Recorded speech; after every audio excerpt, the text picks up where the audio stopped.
Nous allons continuer ce soir sur l'énigmatique posée par le corps, dans la mesure où, évidemment, le corps, en regard, je ne dirais pas du psychanalyste, c'est trop facile de le mettre d'emblée à cette dimension-là, en regard de l'inconscient et de la voix de l'inconscient, justement,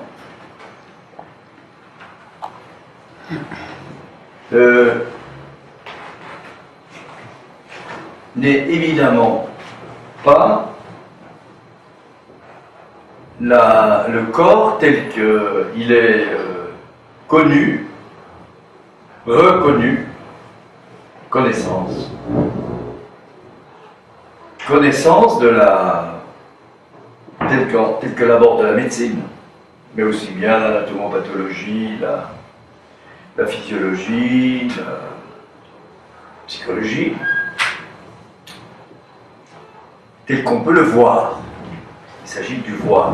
Le voir, tout ça, ça vient des Lumières, qui sont inaugurées en quelque sorte. Enfin, on peut dire ça par Descartes, début du XVIIe.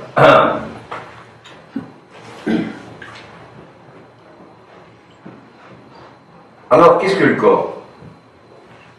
En regard de l'être parlant, et non pas de l'être qui est...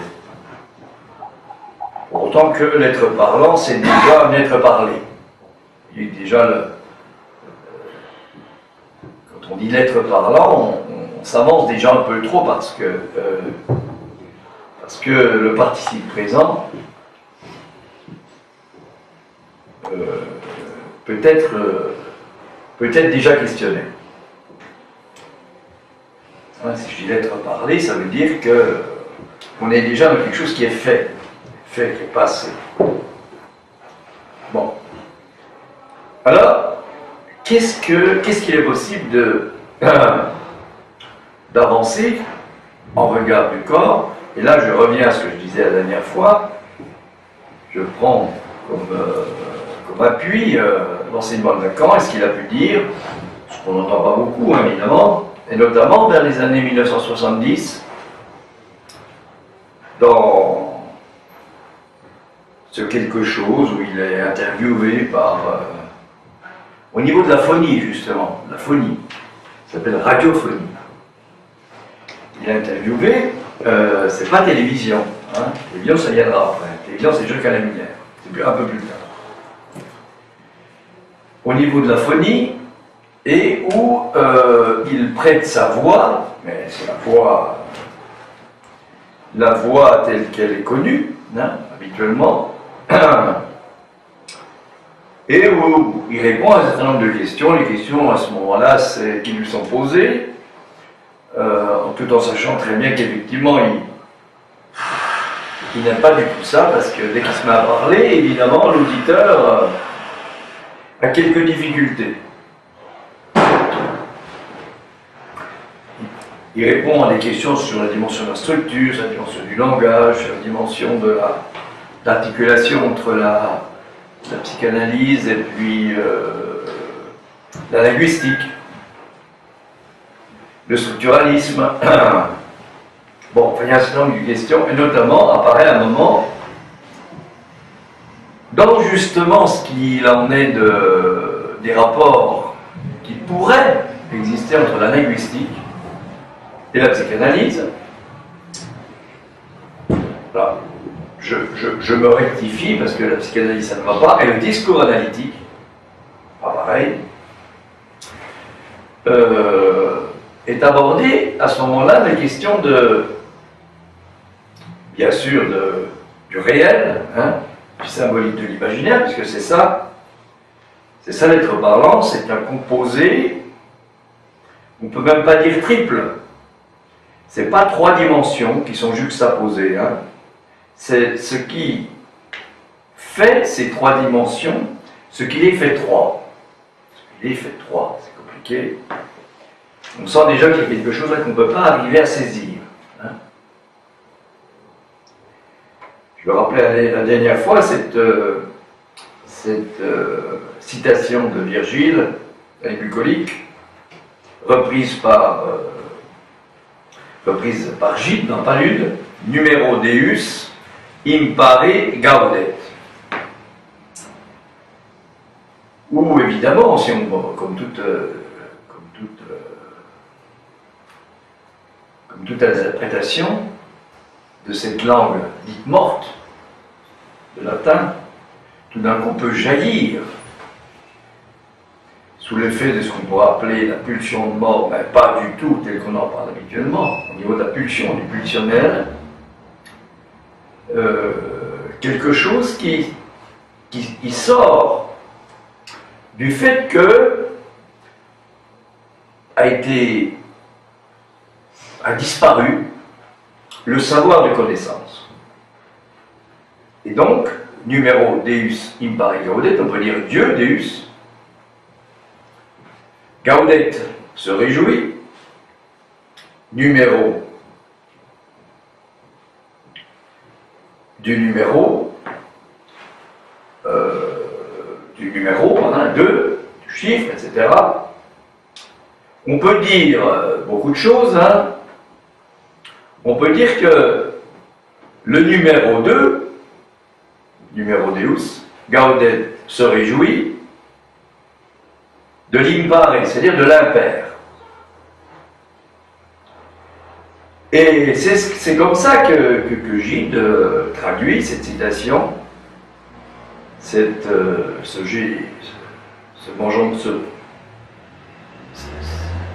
écrit, non pas cette écriture, cet écrit de Virgile, pour lui, hein, le numéro 2 se réjouit d'être impair. Mais l'être en question, ce que j'ai signalé la dernière fois, l'être là n'est pas l'être qui, justement, qui reste. Hein. C'est l'être qui naît de l'étant, à écrire TNT ou TNG, comme on veut. De toute façon, ce n'est pas le problème. Hein. Il naît de la faille créée par la disparition du savoir, c'est ça la pulsion de mort.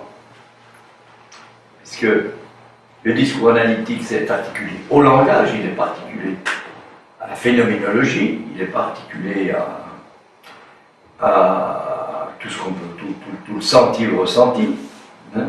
Ça c'est la psychologie, qui va même être appelée psychologie des profondeurs, pourquoi pas, après tout. Hein. Mais l'inconscient n'est pas du tout dans les profondeurs. Il est là. Il attend d'être reconnu. Il est dans le langage. Voilà. C'est pour ça que l'important c'est de parler.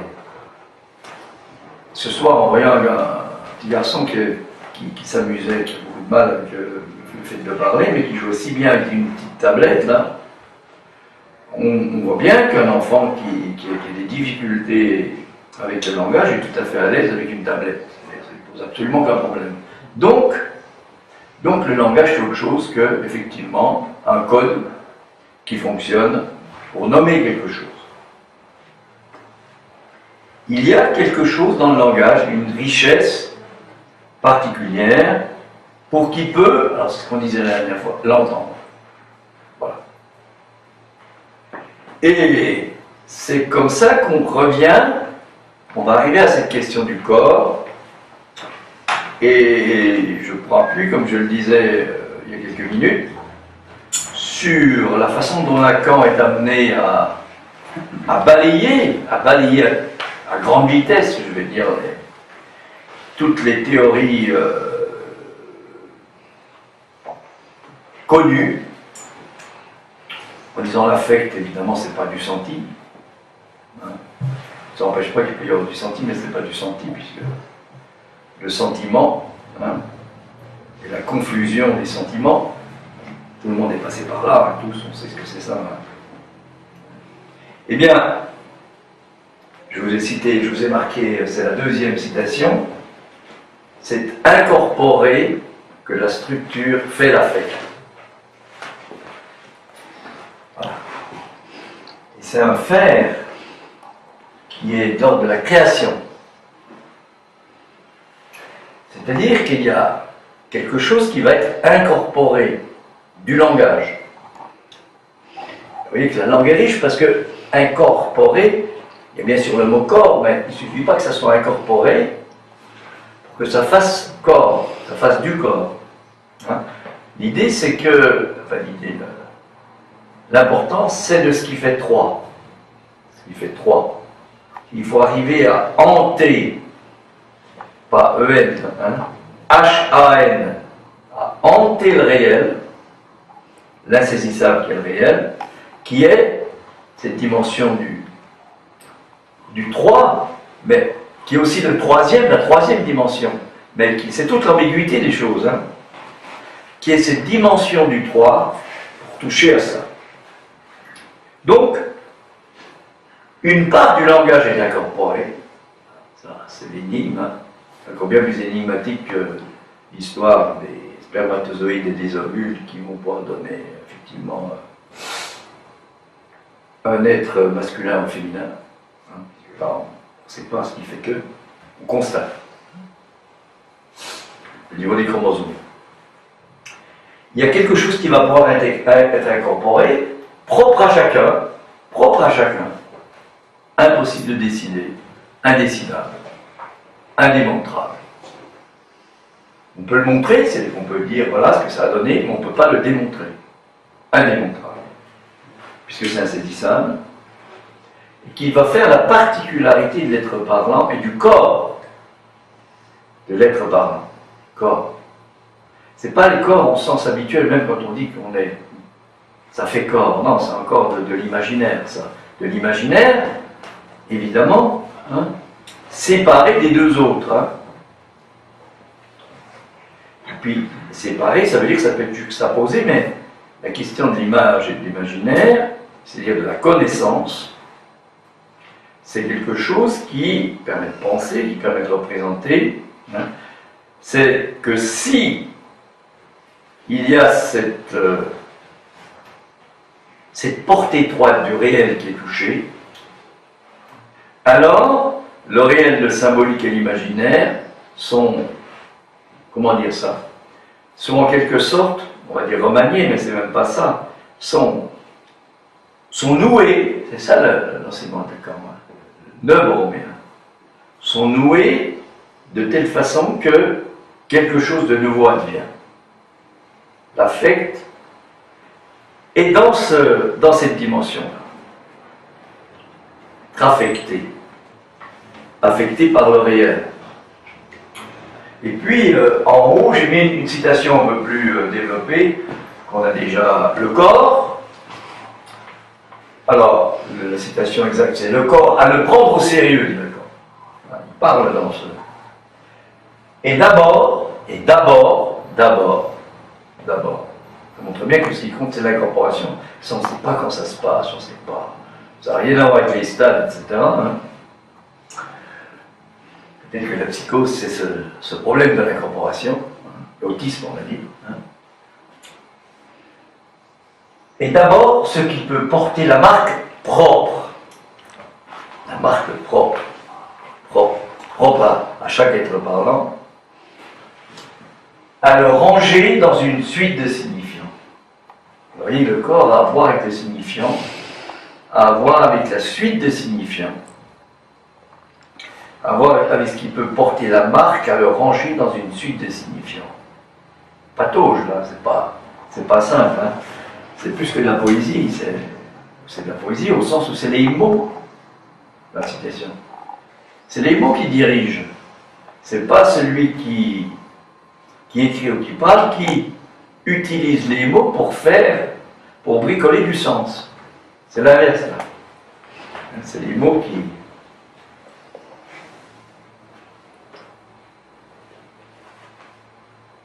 On ne peut même pas dire qui dirige, c'est les mots qui. C'est les mots. C'est même pas les mots au sens du sens habituel. Hein. C'est cette ambiance signifiante, c'est cette puissance signifiante qui est en jeu dans une citation comme ça. Puisque ça se joue au niveau de. Ça se joue beaucoup au niveau, non pas tellement du sens, mais justement de ce qui fait non-sens. Voilà. Il n'y a pas opposé le sens au non-sens. Le non-sens, hein, le nonsense, comme va l'écrire Lacan, c'est pas du tout qu'il n'y a pas de sens. Pas du tout.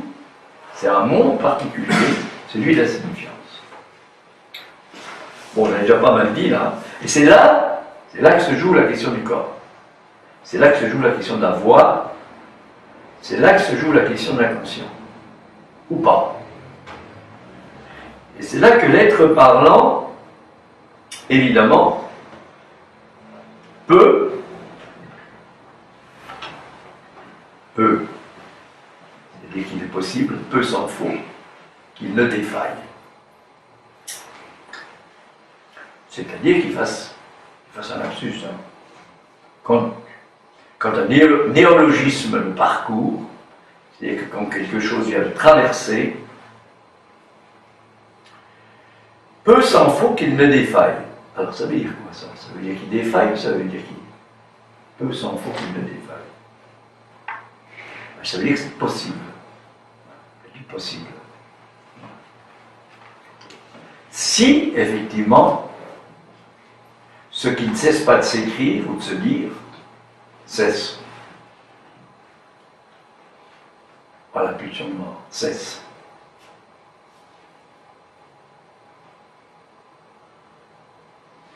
Ce qu'on appelle, que Lacan va reprendre comme étant la dimension de la contingence. Et ce qui ne cesse pas de se dire ne cesse pas de nécessiter, c'est la nécessité. Et puis tout ça, ça recouvre quelque chose qui ne cesse pas de ne pas se dire. Qui est impossible. Dès que je parle, il y a tout ça. Il y a tout ça. Alors moi, évidemment, avec ma petite tête cartésienne, je pense que il faut que j'arrive à parler, et dès que je parlote, hein, il faut que j'arrive à parler de telle façon que je comprenne ce que je dis et que je sois compris. Ça, c'est la dimension, on va dire, du miroir strict, c'est-à-dire que je parle, je m'adresse selon un code qui est connu de celui à qui je m'adresse pour lui transmettre quelque chose. C'est ce que je fais là, bien sûr, mais aussi de telle façon qu'il n'y a pas que ça, et surtout qu'il y a autre chose. C'est-à-dire que quelque chose cesse de se dire. Voilà. De s'écrire, de se signifier. Et c'est pour autant que quelque chose cesse de signifier qu'alors il est possible, comme je vous disais la dernière fois, de faire ce saut qui est écrit dans le langage et qui s'appelle la métaphore. C'est-à-dire le saut, c'est quoi? C'est le saut de la barre qui sépare le signifiant et le signifié, en linguiste, que Lacan appelle malinguisterie. Ce qui fait que les linguistes peuvent tout à fait critiquer Lacan. De toute façon, il n'est pas là. Il n'est pas dans la linguiste. Il n'est pas dans la linguistique habituelle. Il est ailleurs. Et il est où? Il ne sait pas trop où il est, mais enfin, justement, il est ailleurs. Il est dans quelque chose qui concerne l'être parlant. Freud n'était pas comme ça. Freud n'était pas là. Il ne faut pas tout demander à Freud, parce que Freud, il était déjà suffisamment isolé. Il avait besoin de se raccrocher à la connaissance, à la science. D'ailleurs, ce qu'a écrit Freud, on peut le connaître. C'est-à-dire, on peut le comprendre. Connaître, comprendre. Il y a toujours co, le cum, latin. On peut se mettre avec, quoi. Sachant que ça va faire des étincelles au bout d'un certain temps, mais c'est ça le truc qui est en jeu. Bon. Alors, comment est-il possible, effectivement, de rendre compte un petit peu de tout ça?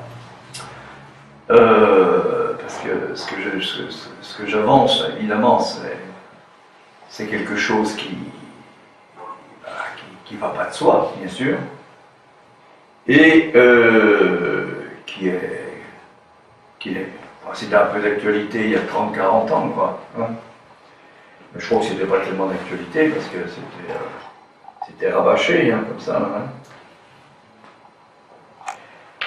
Maintenant que ça n'a plus tellement la cote, hein, parce que maintenant c'est autre chose, hein. Le langage, c'est plus tellement.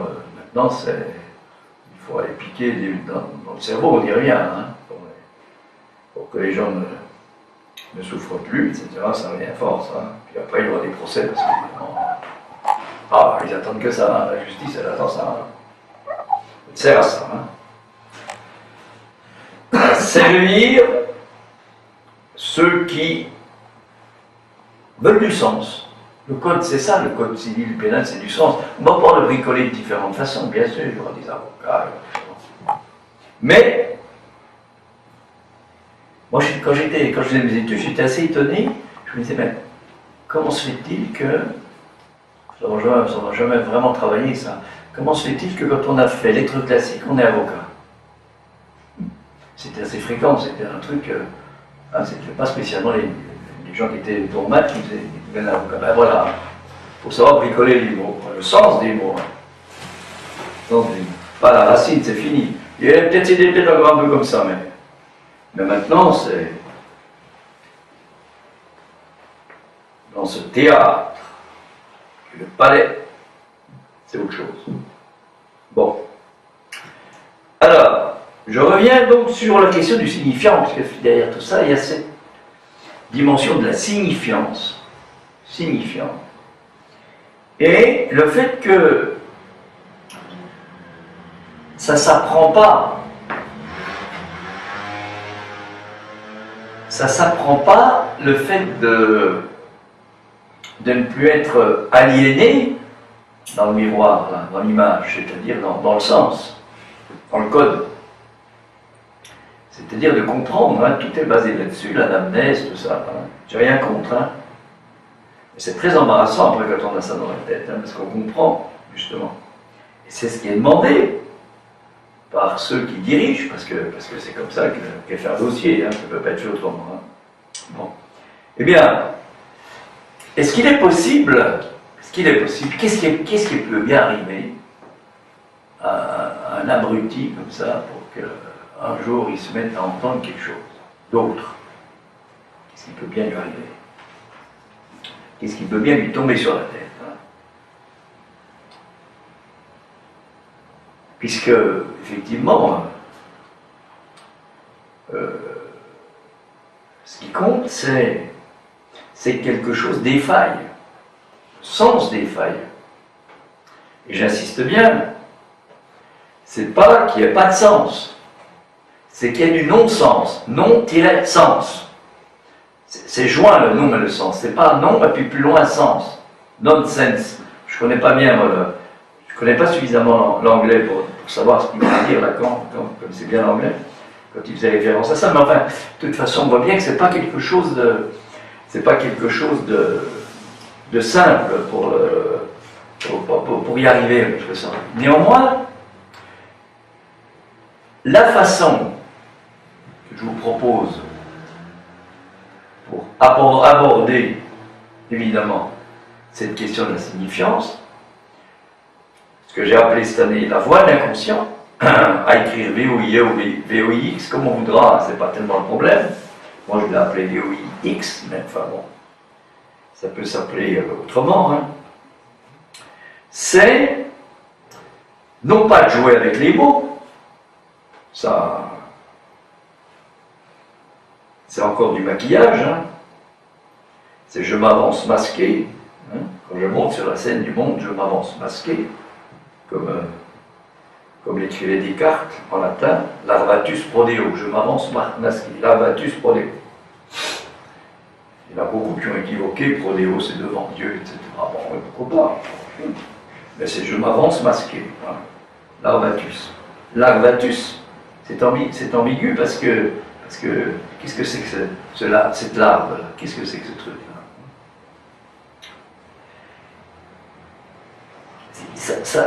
Moi, ça me fait penser, en vous parlant actuellement, ça me fait penser au baroque. Hein.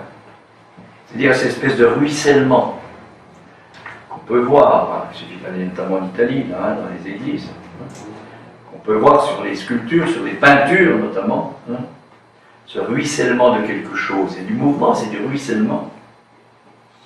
quelque chose qui fait beau, qui fait plaisir, qui fait... Est-ce que c'est l'inconscient à voir avec ça? Il ne faut pas aller trop vite. Il ne faut pas aller trop vite parce que, autant je me souviens, baroque, ça vient d'un mot qui veut dire quelque chose qui n'est pas lisse, qui n'est pas tout à fait lisse. Hein, c'est du portugais ou de l'espagnol, enfin, quelque chose qui n'est pas tout à fait lisse. Hein. Donc, et la voix humaine, dans son parcours, est passée par là, par le biais d'opéra. C'est-à-dire que, on pourrait dire que l'opéra, tel que je peux vous en parler, c'est-à-dire pas au niveau de la mise en scène, je ne connais rien, hein, je ne vais pas en parler de ce que je ne connais pas, mais au niveau de la voix, ça démarre, l'origine de l'opéra, c'est baroque. Les origines de l'opéra sont baroques. C'est qu'on va dire. Alors, évidemment, une autre façon de considérer, c'est d'opposer les baroqueux et puis les autres. Hein. Pas ça. C'est pas ça qui est important. Nous, on tombe dans le binaire, hein, dans les tablettes. Hein. C'est plutôt de suivre le cheminement et le fait qu'il n'y a pas à dire que le baroque c'est pas bien, c'est pas le problème. C'est le fait que le baroque, à un moment, il va conduire à autre chose. Notamment, dans une langue particulière où on peut jouer, et jouir et dire oui à quelque chose qui est la signifiance. C'est l'italien. Il y a bien sûr l'accent tonique, c'est vrai, mais c'est l'italien. Bon, il ne suffit pas de dire que c'est une langue chantante. Ben oui, bien sûr, c'est évident. Hein, voilà. Et évidemment, ce n'est pas celle qui a été retenue. Hein. Ah oui, là, pour la mondialisation, c'est pas celle-là. Pas du tout. Bon. Eh bien, ce qui va faire, on pourrait dire que l'opéra italien, auquel va s'opposer l'opéra français d'emblée, hein, ça apparaît notamment au XVIIIe, hein, la querelle des bouffons. Hein, parce qu'il y avait les bouffons, là en France, et on était dirigé par quelqu'un qui venait d'Italie. Donc, il a fait venir un peu les troupes italiennes, ça n'a pas tellement plu. Hein. Bon, eh bien, l'opéra, effectivement, italien, c'est autre chose, alors surtout l'opéra italien du XIXe, c'est autre chose, même si en France il y a quand même quelques auteurs d'opéra qui sont intéressants, c'est autre chose effectivement que l'opéra, on peut le trouver ailleurs, c'est autre chose, et la question qu'on peut se poser c'est, est-ce que ça a à voir, c'est la question que je pose, avec le génie de la langue italienne? C'est-à-dire ce qu'elle recèle, on va dire comme dépôt, et que la voix humaine, ça pourrait être ça l'opéra, hein, l'œuvre, ouvrage, œuvre, et que la voix humaine œuvre d'une certaine manière. Voilà, c'est ça. D'une certaine manière. On appelle ça la technique italienne, traditionnelle. Alors, ça s'est beaucoup développé effectivement en Italie, mais historiquement, ça ne s'est pas trouvé en Italie. Je ne sais plus où ça s'est trouvé, je chercherai, mais ça ne s'est pas trouvé en Italie. Mais ça s'est développé en Italie. Si ça s'est développé en Italie, ça a à voir avec la langue, bien sûr. La musique, a à voir avec la langue, ça n'a pas à voir avec le sens. La musique, quand on appelle la musique de chambre, ça n'a rien à voir avec le sens. Même s'il peut y avoir des lieds, etc., où on chante quelque chose. Hein. Vous écoutez une symphonie de Beethoven, bien sûr, Freude, la vieille, etc. Bien sûr, d'accord, ouais, c'est pas ça qu'ils font. C'est pas la joie, hein, non, d'accord. Il a la joie. Hein. Ça peut être dans certains cas, ça peut, vous savez ce que ça a donné, hein, c'est bien Wagner que ça a donné, ça peut être devenu quasiment un hymne national, hein, fasciste, hein, je veux dire, c'est pas, hein. Le sens, on fout du sens là-dessus, de façon particulière. Hein. Bon, eh bien, et je vais m'arrêter quand même, on pourra un peu parler. Ce que je vous dis là, en fait, après tout, hein, j'ai bien un petit peu lâché les choses, hein, ben j'aurais jamais pu le dire si j'avais pas été pris par le fait qu'il y a quelque chose dans la voix, et donc que j'ai trouvé en travaillant, comme Lacan qui bricolait avec des morceaux de ficelle, qui bricolait ça pour faire des nœuds, hein, puis il disait, ben il faut ce savoir-là de la signifiance, on n'y accède qu'en l'expérimentant.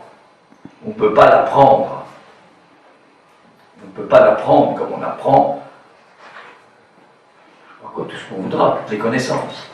C'est un savoir. Un savoir, ça ne s'apprend pas. Connaissance, oui, ça s'apprend. C'est un savoir, et ce qui est lié à l'expérimentation, c'est en ce sens-là qu'il y a un petit rapprochement avec le scientifique. Hein. Le scientifique, ce qu'il attend, c'est pas de retrouver toujours les mêmes résultats, c'est qu'il tout d'un coup, pof, tout flanche, quoi. Hein. Peu s'en faut qu'il ne défaille qu'elle ne défaille la connaissance. Mais c'est possible. Il y a un tout petit quelque chose qui rend les choses possibles. Eh bien, ce que la voix humaine peut transmettre, quand tout à coup elle saute une barre, par exemple, quand il y a des intervalles assez conséquents, hein, quarte, sixte, etc. Tierce, c'est peut-être un peu léger, hein, quand justement, si c'est chanté de telle façon que le corps participe, parce que finalement, il y a deux trucs. Là, je rejoins Lacan. Je pense qu'il ne pensait pas à ça. Mais moi, je pense comme ça. Il y a ce qu'il appelle la jouissance phallique. Non, c'est pas du tout lié à ce truc-là qu'on appelle habituellement le pénis. Hein. C'est-à-dire une certaine maîtrise du corps. C'est ce qui fait qu'il faut une certaine technique pour danser, pour jouer de ceci, pour ce qu'on voudra. Hein. Bon. Ça s'apprend par une technique, c'est-à-dire qu'on apprend un certain nombre de choses. Bon. Mais, ce qui est attendu, c'est qu'on accède à autre chose, à une autre jouissance. Et qu'on puisse dire oui en accédant à cette autre jouissance, qu'on puisse jouir. La jouissance, elle est là. Eh bien, c'est pour autant qu'on peut expérimenter ce que la voix, alors on va dire la voix lyrique, pourquoi pas, parce que c'est pas mal, hein, c'est pas mal la voix lyrique. Hein. La voix lyrique peut donner à entendre, pas écouter, hein. J'ai bien fait la différence la dernière fois. Entendre, c'est pas écouter, hein. C'est même quand on écoute, on n'entend rien, hein, parce qu'on comprend justement. Penser à toutes les cellules d'écoute. Hein. Eh bien, entendre quelque chose qui est, voilà, ça, la marque propre, à le ranger dans une suite de signifiants. Entendre ça. Et alors, si la voix en question peut transmettre ça, il y a bien sûr du brillant dans la voix. À mon avis, c'est il y a du brillant. Bon, c'est une chose, bien sûr. Et il faut bien que l'instrument, qui est le larynx et tout ça, fonctionne, hein, toute cette jouissance phallique. Et il faut respirer d'une certaine manière. Ça, c'est vrai. Bon, c'est pas suffisant. Mais à ce moment-là, au niveau du brillant, pourquoi pas? Surtout dans les aigus, c'est comme ça. Voilà, c'est comme ça. Pourquoi les aigus? Les aigus, ça veut dire qu'il y a une fréquence qui est grande, ça veut dire que ça vibre, ça veut dire que les oscillations sont très importantes. Voilà. Hein? Bon. Eh bien, quand il y a une fréquence qui est grande, comme ça, il est possible, écoutez Pavarotti, vous entendez ça, écoutez Domingo, vous entendez ça, il est possible d'entendre que la voix, elle n'est pas de dimension, que le corps, il n'est pas de dimension, il n'y a pas que la silhouette de quelque chose. Il y a ce qu'on appelle la dimension du volume, qu'on appelle rapidement troisième dimension, là. Hein. Enfin, dès qu'on voit la troisième dimension, c'est que c'est plus de la troisième dimension. La troisième dimension, elle s'entend, quelque chose. C'est ce qui les fait trois. Hein. Eh bien, il y a un relief dans la voix qui est possible. Vous allez entendre chez certains, Calas, c'est ça, enfin, je vais en citer Corelli, etc. Bon. Quelque chose qu'on entend, eh ben, c'est comme les tablettes qui se développent maintenant, ben, c'est presque fini. À l'opéra. Chez les chanteurs d'opéra maintenant. Voilà, on en a. Je vais m'arrêter là-dessus.